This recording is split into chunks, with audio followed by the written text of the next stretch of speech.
Bonjour à tous, alors aujourd'hui je propose un petit exercice sur les fonctions exponentielles. Donc le but de cet exercice c'est de calculer les différents nombres réels qu'on te propose ici et de mettre sous la forme de exponentielle de k, où k est un nombre réel. Donc déjà je vais te rappeler la forme du cours. Je rappelle.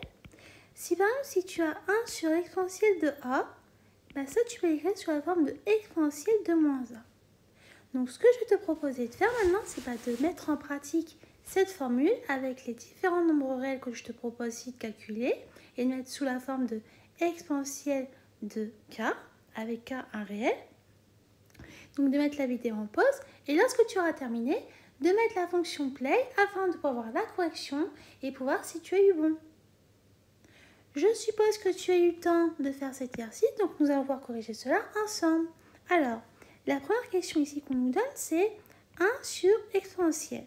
Donc, je tiens juste à te rappeler, si on te met juste le petit e qui a rien en exposant, c'est comme si en fait tu avais un petit 1 ici. Donc, ça va nous donner 1 sur exponentielle de 1. Donc, si on en pratique, ça va nous donner exponentielle de moins 1. Ensuite, la question suivante. On nous donne 1 sur exponentielle de moins 1. Si on en pratique la formule, ça va nous donner exponentielle de moins 1. Or, moins 1, ça nous donne 1. Donc, ça nous donne exponentielle de 1. Ensuite, la question suivante, on nous donne 1 sur exponentielle de 2. Donc, si on en pratique la formule, ça va nous donner exponentielle de moins 2.